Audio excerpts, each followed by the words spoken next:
मागील भागात आपण पाहिलं आग्र्याहून झालेली इतिहासातील सर्वात धाडसी सुटका, मुघल साम्राज्याला दिलेली खुली चुनवती.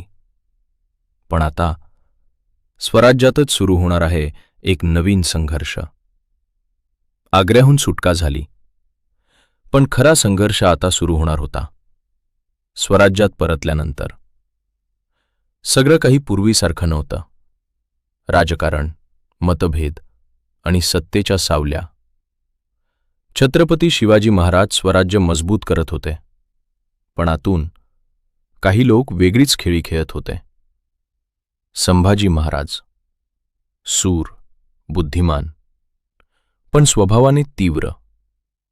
त्यांच्या निर्णयांवर प्रश्न उपस्थित होऊ लागले आणि गैरसमजांची दरी वाढत गेली.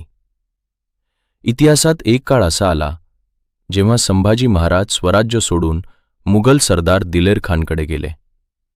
हा निर्णय का घेतला गेला? राग की राजकारणातील कटकार स्थान? हा प्रश्न आजही इतिहासाला पडलेला आहे.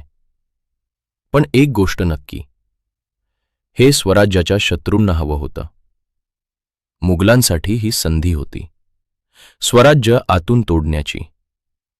पण संभाजी महाराज हे फक्त योद्धे नव्हते.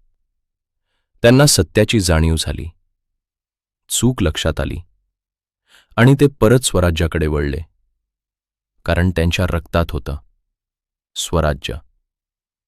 या संघर्षाने त्यांना अधिक कठोर बनवलं आणि पुढील युद्धांसाठी तयार केलं.